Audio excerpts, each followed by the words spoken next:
करवा चौथ व्रत की कथा। एक साहूकार था, उसके 7 बेटे और 1 बेटी थी।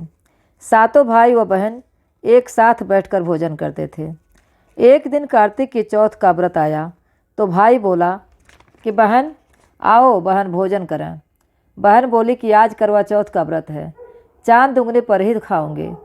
तब भाइयों ने सोचा कि चांद उगने तक बहन भूखी रहेगी, तो एक भाई ने दिया जलाया, दूसरे भाई ने छलनी लेकर उसे ढका और नकली चांद दिखाकर बहन से कहने लगे कि चल चांद उग आया है, अर्घ्य देना।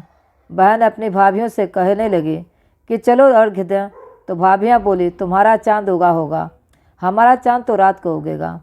बहन ने जब अकेले ही अर्घ्य दे दिया और खाने लगी तो पहले ही ग्रास में बाल आ गया, दूसरे ग्रास में कंकड़ आया और तीसरा ग्रास मुंह की ओर किया तो उसकी ससुराल से संदेशा आया कि उसका पति बहुत बीमार है, जल्दी भेजो। माँ ने जब लड़की को विदा किया तो कहा कि रास्ते में जो भी मिले उसके पांव लगना और जो कोई सुहाग का आशीष दे तो उसके पल्ले में गांठ लगाकर उसे कुछ रुपए दे देना। बहन जब भाइयों से विदा हुई तो रास्ते में जो भी मिला उसने यही आशीष दी कि तुम 7 भाइयों की बहन, तुम्हारे भाई सुखी रहें और तुम उनका सुख देखो। सुहाग का आशीष किसी ने भी नहीं दिया। जब वह ससुराल पहुंची तो दरवाजे पर उसकी छोटी ननद खड़ी थी।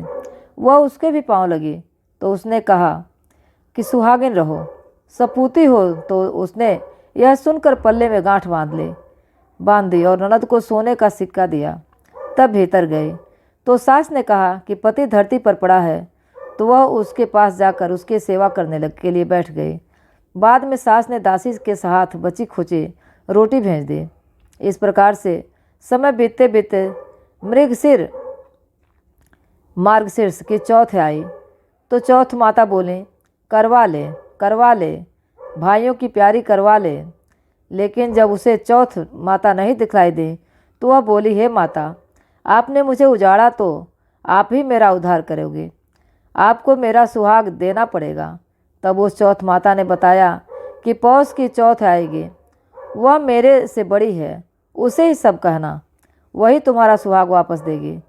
पौष की चौथ आकर चली गई, माघ की चली गई, फाल्गुन की चली गई, चैत्र बैसाख जेठ आषाढ़ और सावन भादों की सभी चौथ आई और यही कहकर चली गई कि आगे वाली को कहना।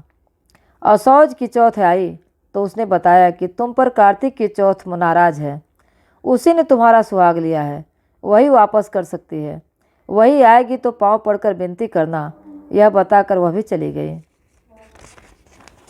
जब कार्तिक की चौथ आई तो वह गुस्से से बोली भाइयों की प्यारी करवा ले, दिन में चांद उगानी करवा ले, व्रत खंडन करने वाली करवा ले, भूखी करवा ले।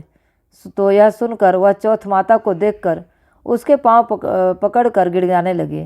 हे चौथ माता, मेरा सुहाग तुम्हारे हाथों में है, आप ही मुझे सुहागिन करें। तो माता बोली पापिन हत्यारिन, मेरे पांव पकड़कर क्यों बैठ गई? तब वह बोली कि जो मुझसे भूल हुई उसे क्षमा कर दो, अब भूल नहीं करूँगी।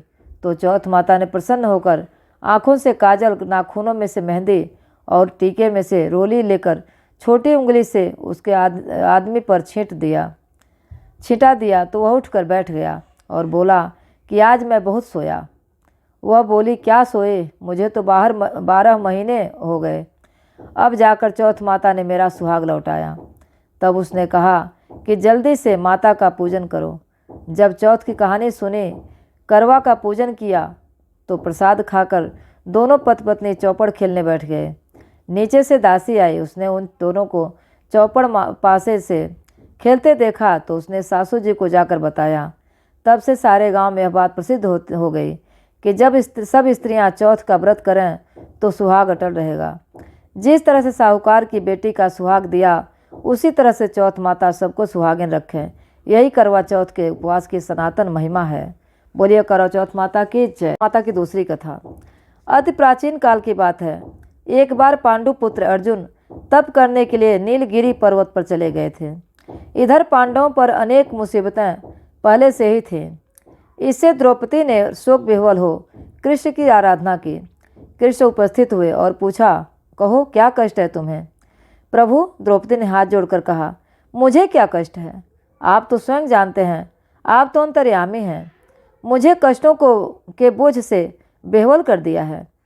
क्या कोई ऐसा उपाय है जिससे इन कष्टों से छुटकारा मिल सके? तुम्हारा प्रश्न अति उत्तम है द्रौपदी, कृष्ण मुस्कुराकर बोले। प्रभु, फिर मुझ दुखी नारी का कष्ट दूर करने का उपाय बताइए, द्रौपदी ने पूछा। यही प्रश्न एक बार पार्वती जी ने शिव जी से कर दिया था। तब श्री शिव जी ने करवा चौथ का विधान बताया था। फिर प्रभु करवा चौथ की जानकारी मुझे भी दीजिए और उसकी कथा कहिए। तब कृष्ण ने एक पल सोचने के बाद कहा, दुख सुख जो सांसारिक माना जाता है, प्राणी उसमें सदा ही लिप्त रहता है। मैं तुम्हें अति उत्तम करवा चौथ व्रत की कथा सुनाता हूँ, इसे ध्यान से सुनो। प्राचीन काल में गुणी विद्वान धर्मपरायण एक ब्राह्मण रहता था। उसके 4 पुत्र तथा एक गुणवती सुशील पुत्री थी। पुत्री ने विवाहित होकर चतुर्थी का व्रत किया, किंतु चंद्रोदय से पूर्व ही उसे क्षुधा ने बाध्य कर दिया। इससे उसके स्नेही भाइयों ने छल से पीपल की आड़ में कृत्रिम चंद्रमा बनाकर दिखा दिया। लड़की ने अर्घ्य दे भोजन कर लिया। भोजन करते ही उसके पति की हृदय गति बंद हो गई। इससे दुखी हो उसने अन्न जल त्याग दिया। उसी रात्रि में इंद्राणी भू विचरण करने आई। ब्राह्मण पुत्री ने उससे अपने दुख का कारण पूछा। इंद्राणी ने बताया, तुम्हें करवा चौथ व्रत में चौथ दर्शन से पूर्व भोजन कर लेने से यह कष्ट मिला है। तब उस लड़की ने अंजलि बांधने विनय की कि इससे मुक्ति होने की कोई उपाय बताइए। इस पर इंद्राणी ने कहा, यदि तुम विधिपूर्वक अगली करवा चौथ का व्रत करो तो तुम्हारे पति पुनर्जीवित हो जाएंगे। कन्या ने ऐसा करने का वचन दिया तो उसका पति स्वस्थ हो गया। इस पर उस कन्या ने वर्ष भर प्रत्येक चतुर्थी का व्रत किया और अनंत अखंड सुहाग प्राप्त किया। श्री कृष्ण ने कहा, हे द्रौपदी, यदि तुम इस व्रत को करोगी तो तुम्हारे सभी संकट टल जाएंगे। इस प्रकार द्रौपदी ने यह व्रत किया और पांडव सभी क्षेत्रों में विजयी हुए। इस प्रकार सौभाग्य, पुत्र पौत्रादि और धन्य धान्य की इच्छुक स्त्रियों को यह व्रत विधिपूर्वक करना चाहिए। इस व्रत में भगवान शंकर की आरती की जाती है। करवा चौथ माता की जय। करवा चौथ व्रत की तीसरी कथा। एक ब्राह्मण परिवार में 7 बहुएं थीं। 6 बहुओं के मायके वाले बहुत अमीर थे। इसी कारण ससुराल में उनका बड़ा मान था, परंतु छोटी के मायके में कोई न था। वह घर का सारा काम काज करती, सबकी सेवा करती, पर कोई भी उससे प्यार नहीं करता।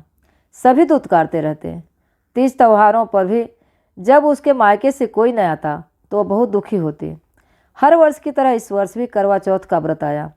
अन्य बहुओं के मायके से उनके छोटे भाई करवा लेकर आए, पर छोटी के मायके में यदि कोई होता तो करवा भी लाता। सास भी छोटी को ही खरी खोटी सुना रही थी। वह दुखी होकर घर से निकल पड़ी और जंगल में जाकर रोने लगी। एक नाग बहुत देर से उसका रोना सुन रहा। अंत में वह अपने बिल से निकल आया तथा छोटी बहू से पूछने लगा, बेटी क्या बात है, तुम रो क्यों रही हो? छोटी बहू बोली, आज करवा चौथ है, मेरा कोई भाई नहीं है। यदि मेरा कोई भाई होता तो आज जरूर करवा लेकर आता। नाग को छोटी बहू पर दया आई। नाग ने कहा, बेटी तुम घर चलो, मैं अभी करवा लेकर आता हूँ। थोड़ी देर बाद नाग ससुराल पहुँचा। ससुराल वाले इतना सामान देखकर चकित हो गए। सास भी प्रसन्न हो गई। सास ने प्रसन्न मन से छोटी बहू को नाग देवता के साथ भेज दिया। नाग देवता ने छोटी बहू को अपना सारा महल दिखाया और कहा, जितने दिन चाहो आराम से रहो, मन चाहा खाओ, मन चाहा पहनो, पर एक बात याद रखना, सामने रखी नाद कभी मत खोलना। छोटी बहू सारा समय महल में आराम से काटती, पर नाद के बारे में उसकी उत्सुकता बढ़ती जाती। एक दिन जब घर में कोई न था, उसने नाद को उठा कर देखा तो हजारों छोटे छोटे सांप के बच्चे इधर उधर रेंगने लगे। उसने जल्दी ही नाद ढक दिया। जल्दी में एक सांप की पूंछ नाद के नीचे आकर कट गई। शाम को नाग के आने पर छोटी ने अपनी गलती स्वीकार कर ली। नाग ने भी उसे क्षमा कर दिया। जब छोटी ने ससुराल जाने की इच्छा की तो उसे धन रत्न आदि देकर विदा किया। छोटी के ससुराल में अब उसकी बड़ी इज्जत होने लगी। जिस सांप की पूंछ कटी थी उसे सभी बंडा कहकर तंग करते। एक दिन उसने अपनी माँ से पूछा कि मेरी पूंछ कैसे कटी है। माँ ने कहा कि छोटी बहू के नाद उठाने और जल्दी में रखने में ही तुम्हारी पूंछ कटी है। तो वह बोला कि मैं छोटी से बदला लूँगा। माँ के बहुत समझाने पर भी वह एक दिन चुपचाप छोटी के घर जा छुपा और मौका पाकर उसे काटने की सोचने लगा। वहाँ छोटी बहू और उसकी सास में किसी बात पर बहस हो रही थी, तो छोटी कसम खा खा कर कह रही थी कि मैंने ऐसा नहीं किया। वह कह रही थी कि मुझे बंड भैया से प्यारा कोई नहीं है, उन्हीं की कसम खाकर कहती हूँ कि मैंने ऐसा नहीं किया। बंडा ने जब सुना तो सोचने लगा, जो मुझसे इतना प्यार करती है मैं उसे ही काटने आया हूँ। वह चुपचाप घर चला गया। माँ ने पूछा, ले आए बहन से बदला? वह कहने लगा, माँ बहन से कैसा बदला? तभी से बंडा भाई व छोटी बहन हुए। भाई प्रतिवर्ष चौथ के दिन करवा लेकर जाता, वह बहन के बड़े प्यार से करवा चौथ का व्रत करती। बोलिए करवा चौथ माता की जय। करवा चौथ व्रत की चौथी कथा। प्राचीन काल में करवा नाम की एक पतिव्रता स्त्री अपने पति के साथ नदी किनारे एक गांव में रहती थी। कार्तिक मास के कृष्ण पक्ष के चतुर्थी के दिन उसका पति नदी में स्नान करने के लिए गया। स्नान करते समय एक मगरमच्छ ने उसका पैर पकड़ लिया। वह करवा करवा नाम लेकर जोर जोर से अपने पति को पुकारने लगी। उसकी आवाज़ सुनकर उसकी पत्नी दौड़ कर आई और उसने मगर को कच्चे धागे से बांध दिया। मगर को बांधकर वह यमराज के यहाँ पहुँची और यमराज से बोली, भगवान, मगरमच्छ ने मेरे पति का पैर पकड़ लिया है, अतः पैर पकड़ने के अपराध में आप अपने बल से उस मगरमच्छ को नरक में ले जाओ। यमराज ने कहा, अभी मगरमच्छ की आयु शेष है, अतः मैं उसे नहीं मार सकता। इस पर करवा ने कहा, यदि आप ऐसा नहीं करोगे तो मैं आपको श्राप देकर नष्ट कर दूंगी। यह सुनकर यमराज डर गए और उस पतिव्रता स्त्री करवा के साथ जाकर मगरमच्छ को उन्होंने यमपुरी भेज दिया और करवा के पति को दीर्घायु प्रदान की। उसी दिन से यह करवा चौथ मनाई जाती है और सुहागिन स्त्रियों के द्वारा व्रत रखा जाता है। हे करवा माता, जैसे तुमने अपने पति की रक्षा की, वैसे सबके पतियों की रक्षा करना। बोलिए करवा चौथ माता की जय। करवा माता की जय। ओम जय करवा मैया, माता का जय करवा मैया, जो व्रत करे तुम्हारा पार करो नैया। ओम जय करवा मैया, सब जग के हो माता, तुम ही हो रुद्राणी, मैया तुम ही हो रुद्राणी, यस तुम्हारा गावत जग के सारे प्राणी। ओम जय करवा मैया, कार्तिक कृष्ण चतुर्थी, जो नारी व्रत करती, मैया जो नारी व्रत करती, दीर्घायुपति होवे, दीर्घायुपति होवे, दुख सारे हरती। ओम जय करवा मैया, होय सुहागिन नारी, सुख संपत्ति पावे, मैया सुख संपत्ति पावे, गणपति बड़े दयालु, विघ्न सभी नासे। ओम जय करवा मैया, करवा मैया की आरती, व्रत को जो गावे, मैया व्रत कर जो गावे, व्रत उनका हो पूरन, व्रत उनका हो पूरन, सब विधि सुख पावे। ओम जय करवा मैया, ओम जय करवा मैया, मैया जय करवा मैया, जो व्रत करे तुम्हारा पार करो नैया। ओम जय करवा मैया, ओम जय करवा मैया, ओम जय करवा मैया। बोले करवा मैया की जय। करवा चौथ मैया की जय।